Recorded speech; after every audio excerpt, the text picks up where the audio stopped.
Sir Amazon వాళ్ళు అంత తేలిగ్గా తీసుకోరు సార్, కనెక్ట్ అయ్యలేదు. అమెజాన్ కాదు సార్, ఎనీ ప్లాట్ఫామ్ ఇప్పుడు ఎలా ఉన్నారంటే ఇంతకుముందు కాంబినేషన్ చెప్పి అమ్మేలాగా లేవు. ఇప్పుడు కంటెంట్ చూపించే అమ్మాలి.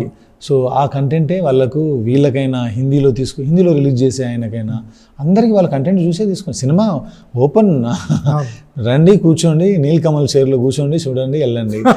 నో కావాలని నేను ఎక్కడో పెద్ద పెద్ద హోటల్లో సూట్ రూమ్లు వేసి కూడా చూపించాల, గల్లీలోకి తీసుకెళ్ళిపోయి ప్లాస్టిక్ కుర్చీలో కూర్చోబెట్టి చూపించాను అందరికీ. సినిమానండి అప్పిచ్చేవాడు దూరం అంటే ఎక్కడికైనా వెళ్తా ఉన్నట్టుగా. అంటే నా ఉద్దేశం నేను అనుకున్నాను అన్ని నిజాయితీగా బిహేవ్ చేద్దాం.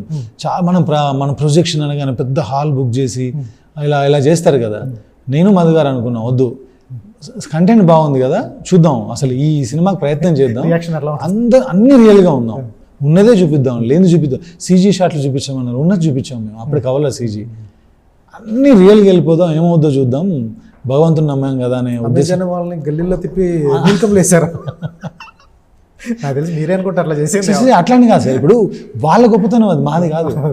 ఇప్పుడు మా దగ్గరికి వచ్చినప్పుడు ఇవన్నీ చూసి వీడు కుర్చీలేసి సినిమా చూపిస్తున్నాడు, అసలు బడ్జెట్ పెట్టాడా అనుకుంటే నెగిటివ్ అయిపోద్ది. అవును, కానీ మేము అలా చూడాల, మేము ఇంతే, మేము పెట్టే చోట డబ్బులు ఖర్చు పెట్టాం, మేము ఇక్కడ నేల మీద కూర్చొనే తింటాం, మేము ఇలా చెప్పులు లేకుండానే తిరుగుతాం. సూపర్ సార్, చెప్పులు లేకుండా తిరుగుతూ ఉంటే ఒక ఐడియా వచ్చింది.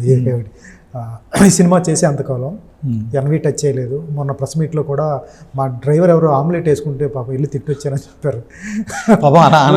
మీరు సారీ కూడా చెప్పారు అంటే టక్కున లోపల నుంచి లేదు సార్, అందరూ టీం మొత్తం అట్లా భక్తితో చేస్తున్నప్పుడు నిజంగా అతను టెంప్ట్ అయ్యాడు పాప. అతనికి అల్ల కాలేదేమో పాపం పిల్లడికి. సార్ చేయలేదండి, ఎవ్వరం చేయలేదు అన్ని రోజులు కూడా. కానీ మనం ఉండడం గ్రేట్. కానీ కెమెరా డిపార్ట్మెంట్ వాళ్ళు పాపం, వాళ్ళు డే అంతా ఫైటర్స్, చాలా హార్డ్ వర్క్ ఉంటుంది వాళ్ళకి. ఆ ప్రోటీన్ లేకపోతే వాళ్ళ వల్ల కాదు. అయినా కూడా కోఆపరేట్ చేశారు. వాళ్ళందరికీ మనస్ఫూర్తిగా నేను థ్యాంక్స్ చెప్తున్నాను. సో ఇప్పటికీ వేసుకోలేదు సార్ చెప్పులు? సినిమా రిలీజ్ అయ్యే వరకు వేసుకోరా? తర్వాత నేను ఇప్పుడు ఒక కైండ్ ఆఫ్ దీక్షలో ఉన్నా, ఒక చిన్న దానిలో, అందుకని అంతే.